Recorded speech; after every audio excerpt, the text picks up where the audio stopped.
que es la verdad. Esa es mi intención, ese es mi propósito y ese es el trabajo que estoy realizando en la escala que puedo.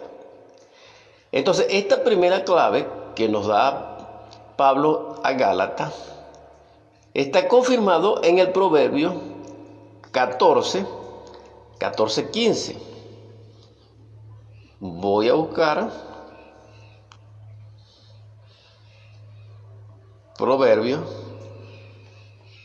14:15. Dice aquí Salomón, en el libro de los Proverbios, en el capítulo 14, verso 14, el que es de corazón sin fe se satisfará con los resultados de sus propios caminos, pero el hombre bueno con los resultados de sus tratos. Vamos a darle una de las interpretaciones aproximadas.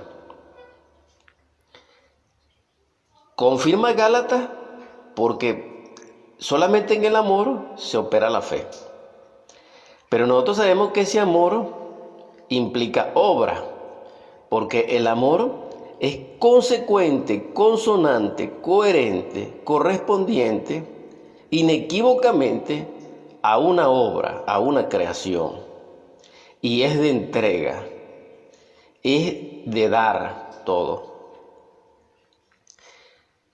Entonces, si ese es el amor que hace que la fe opere, lo confirma aquí Salomón en este verso 14, porque diferencia entre lo que son los resultados de las obras en los tratos, cuando el hombre llama a él es bueno, al que es de corazón sin fe, que se satisface con sus propios resultados en los caminos, en sus propios caminos.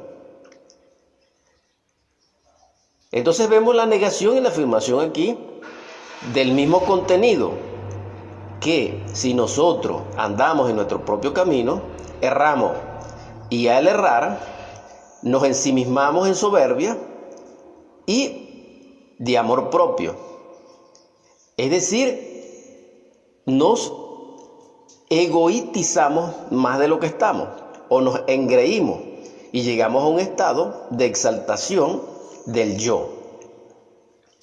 Es decir, aquí surge el alter ego, que no es más que el ego desproporcionado, tenebroso, anticrístico y tenebroso. Válgame la expresión nuevamente. Entonces, nuestros propios caminos son errados, porque ya lo hemos estudiado y aquí está confirmado.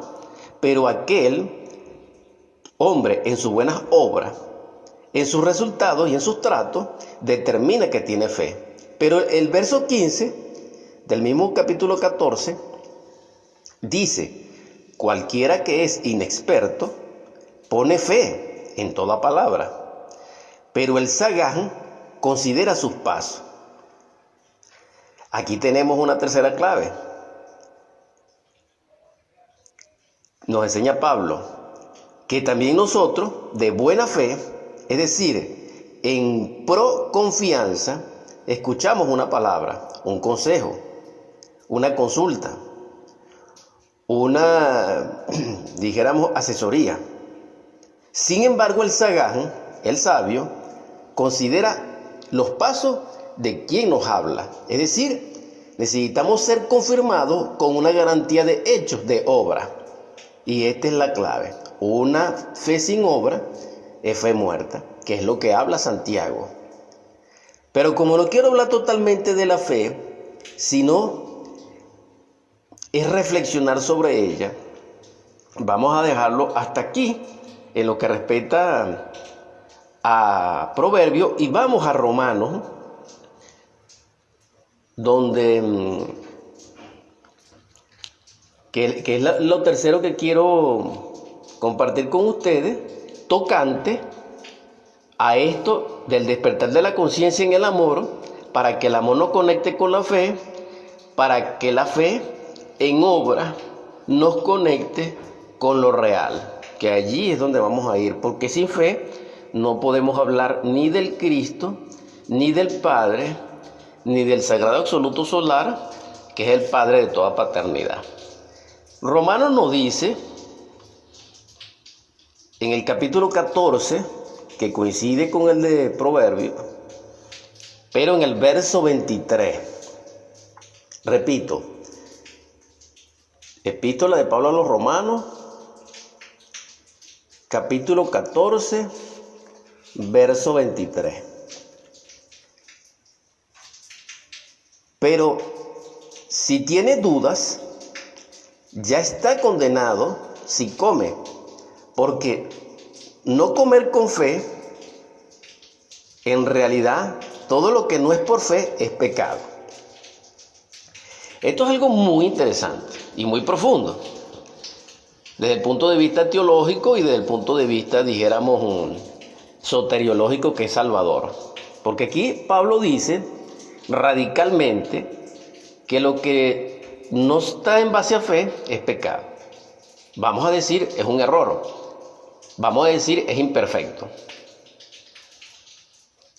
Porque la palabra pecado, la ciencia materialista actual y todos sus secuaces, incluyendo algunos pseudo cristianos, pseudo religiosos, pseudo evangélicos, pseudo protestantes, pseudo etcétera, están de acuerdo al reaccionar contra la palabra pecado. Entonces vamos a llamarlo error, pues. Repito, vamos a llamarlo imperfección, vamos a llamarlo ignorancia y vamos a llamarlo dolor, es decir, oscuridad. Entonces repito, en realidad todo lo que no es por fe es pecado. Entonces tenemos que revisarnos, hermanos. Tenemos que revisarnos, hermanas. Audiencia, tenemos que revisar.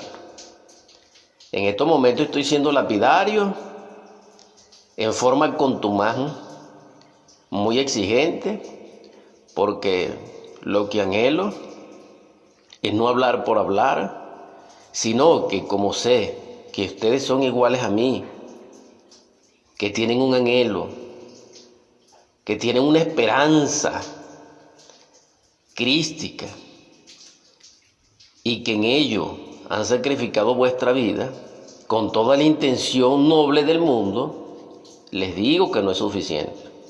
Les digo que tienen que dar otro paso hacia el Cristo, hacia vuestro Cristo íntimo. ¿Cuál es ese? Hacia vuestro corazón, como lo dijo Proverbio en el verso 14, si lo recordamos rápidamente, ¿no? Porque él allí dice, el que es de corazón sin fe se satisfará con los resultados de sus propios caminos. ¿Por qué en el corazón? Porque el corazón es símbolo del sol. Y el sol es el logos fecundador de la vida y el que bajo su ritmo y su señorío ejerce la vida universal. Sin la luz del sol no hay vida. Entonces el sol simboliza el corazón del sistema solar de Ors nuestro, y cualquier sol simboliza el corazón de ese sistema solar. Pero también el sol, con su luz, con su calor, con su colorido, con su majestad, que fecunda la vida porque es el gran fecundador, es decir, es totalmente de virtud, nos conecta desde el punto de vista de la analogía al templo. El corazón humano, el corazón del sistema solar, que es el sol, simbólicamente hablando, en forma metafórica, y uniéndonos todos como ser, simbolizan el templo. Entonces aquí tenemos otra clave. Cuando hablamos del templo, debemos recordar las palabras del Cristo. Cuando dice a uno de sus discípulos, no recuerdo bien en qué parte, ni lo voy a buscar en este instante, solamente lo recuerdo, ustedes lo buscarán, de que en palabras más, palabras menos, destruiré este templo y lo edificaré en 3 días. Él allí se estaba refiriendo al templo interior. Él allí se estaba refiriendo a lo que Juan de Patmos llama la Jerusalén celestial. Y ya aquí esto es algo extraordinario, porque cuando nos conectamos en esta simbología del corazón, del sol, de la luz y del amor, nos conectamos con el templo. Por eso, todo hombre verdaderamente religioso, en el sentido puro de la palabra, no sesgado, no tergiversado con intereses conspirativos, es el que puede aspirar a la cristificación. Porque resulta ser que la emanación del corazón es totalmente crística y está impregnada de paz, de belleza y de poder en la luz. ¿Por qué a nosotros nos quieren poner el corazón duro? Lleno de grasa, desde el punto de vista metafórico, como está escrito en el Antiguo Testamento. Porque quien endurece su corazón lo vuelve de pedernal. Entonces ya allí no hay resonancia del amor. Ya allí hay crueldad. Ya allí hay desesperanza. Ya allí hay miseria y destrucción. Pero el Cristo vino a salvarnos con su propuesta crística. Entonces, cuando hablamos del templo, ese que es en nuestro interior, que no es de madera, que no es de ladrillo, que no es de roca, que no es de lava volcánica, que no es de acero, sino que simbólicamente es de todos los materiales existentes en el universo y en el cosmos, simbolizan a la Jerusalén celestial de que habla Juan de Patmos en el Apocalipsis o en la Revelación.